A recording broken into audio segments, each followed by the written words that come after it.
नमस्कार मित्रों, आज से लगभग 2300 साल पुरानी कहानी है। उत्तरी भारत के बहुतायत क्षेत्र पर उस वक्त नंद वंश के राजा धनानंद का विशाल और शक्तिशाली साम्राज्य था।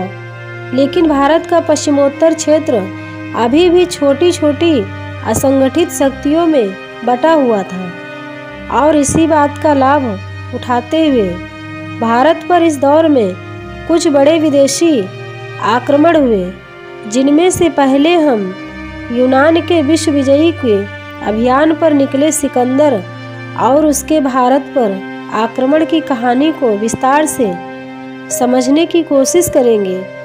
उस महान आक्रमणकारी सिकंदर की कहानी को भारत से लगभग 6000 दूरी पर से स्थित यूनान के उत्तर पूर्वी क्षेत्र पर मैक्डोनिया अर्थात मैक्डोनिया नामक एक छोटा सा राज्य था, जिस पर 359 ईसा पूर्व में राजा फिलिप द्वितीय का शासन था। राजा फिलिप द्वितीय एक कुशल सेनापति था। उसके पास वीर धुरंधर सैनिकों का विशाल संगठन था और वो अपने पुत्र सिकंदर को पूरी दुनिया पर राज करने वाला एक महान शासक बनाना चाहता था। इसीलिए उसने सिकंदर को बचपन से ही युद्ध कला की बेहतरीन से बेहतरीन शिक्षा दी और अरस्तु जैसे महान दार्शनिक को उसके गुरु के रूप में नियुक्त किया, जिससे सिकंदर में महान शासक बनने लायक सभी गुणों का विकास हुआ। 336 ईसा पूर्व में फिलिप द्वितीय की मृत्यु हुई और सिकंदर मात्र 20 वर्ष की आयु में ही मकदूनिया का शासक बना। शासन में आते ही सिकंदर ने सबसे पहले फारसी अत्याचार के खिलाफ समूचे यूनानियों को प्रेरित किया और 2 सालों के भीतर ही हजारों की पैदल और अश्वरोही सेना का गठन किया। 324 ईसा पूर्व में सिकंदर ने अपने अभियान की शुरुआत करते हुए फारस के पूर्वी भाग पर हमला बोल दिया।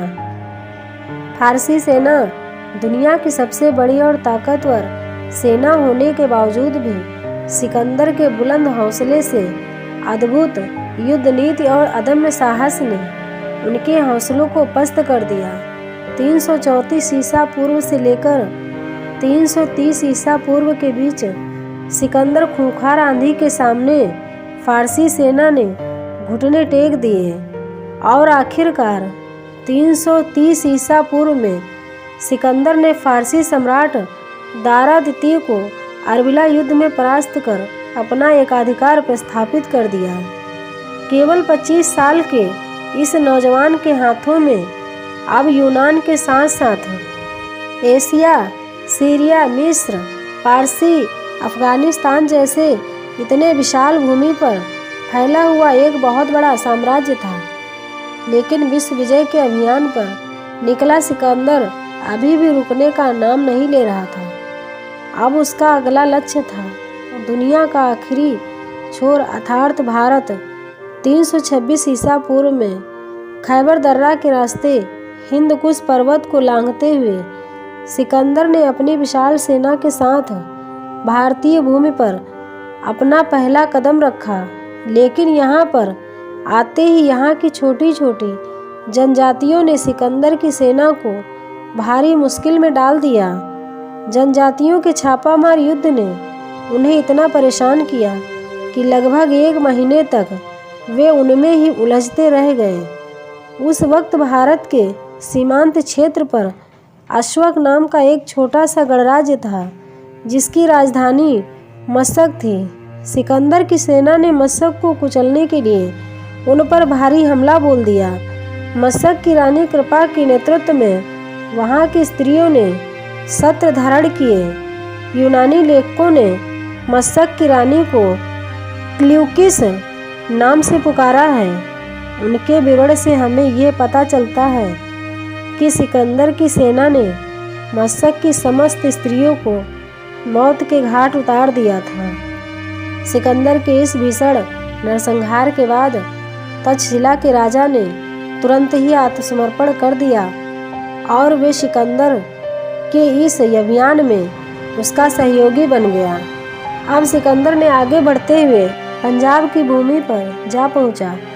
पंजाब के झेलम और चिनाब नदी के बीच उस वक्त पुरु राजा का शासक था।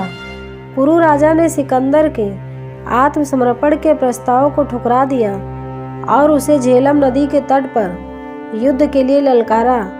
यूनानी लेखकों ने झेलम नदी को हाइडेस्पीज का नाम दिया है, इसलिए युद्ध दुनिया भर हाइडेस्पीज का युद्ध के नाम से जाना जाता है। भारत में इस युद्ध को हम झेलम या बिस्ता का युद्ध इसे नाम से जानते हैं। पुरु राजा ने अपने युद्धस्थ और दुर्दम्य साहस का परिचय देते हुए सिकंदर की सेना पर कड़ा प्रहार किया। खुद सिकंदर भी गंभीर रूप से घायल हो गया और उसका प्रिय घोड़ा बुकाफेला तो मारा गया। फिर भी अंततः विजय सिकंदर की ही हुई। इस विजय के उपलक्ष्य में सिकंदर ने अपने प्रिय घोड़े बुकाफेला की याद में सिकंदर ने झेलम नदी के किनारे क्रमशः निकैया और बुकाफेला 2 नगरों की स्थापना की।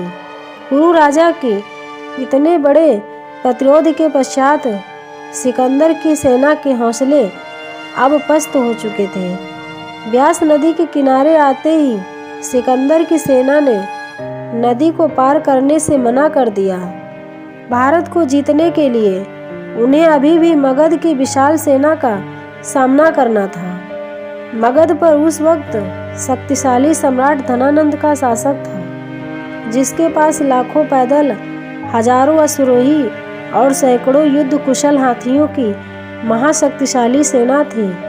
यूनानी लेखकों ने मगध सम्राट धनानंद को अग्रमीच कहकर पुकारा है। शायद मगध सेना के खौफ से ही सिकंदर की सेना ने ब्यास नदी को पार करने से मना कर दिया हो।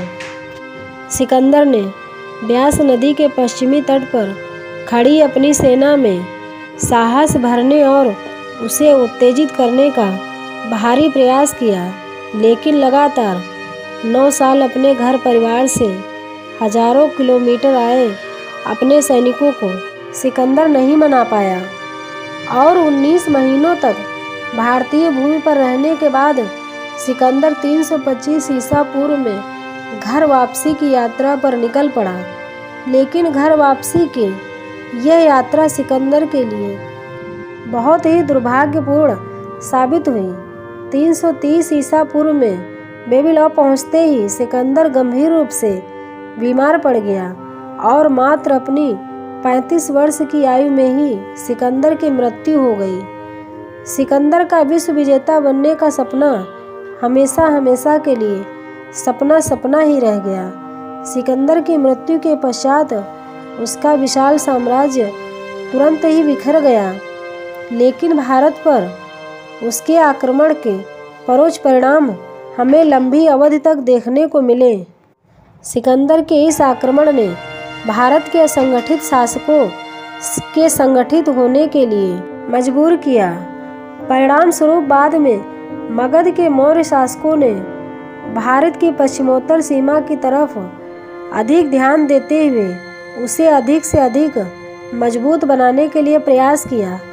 इसी के साथ साथ सिकंदर के इस अभियान के कारण यूरोप और भारत के बीच नए जल तथा स्थल मार्गों के खुलने से व्यापारी और मुख्य रूप से भारतीय शिल्प कला और यूनानी शिल्प कला के सम्मिश्रण से एक नई शैली अर्थात गांधार शैली का उद्भव हुआ। गांधार शैली में बुद्ध मूर्तियों पर हमें यूनानी देवता अपोलो की झलक स्पष्ट रूप से दिखाई देती है। इसी के साथ साथ मुद्रा निर्माण की कला भी भारतीयों ने यूनानियों से ही सीखी। तो मित्रों, भले ही सिकंदर अपने विश्व विजय के अभियान के भले ही सफल नहीं कर पाया हो, लेकिन 13 साल के शासन काल में उसने जो भी कार्य किया उसे आज भी अभी तक कोई भी दोहरा नहीं पाया। इसीलिए उसे आज भी सिकंदर महान के नाम से याद किया जाता है।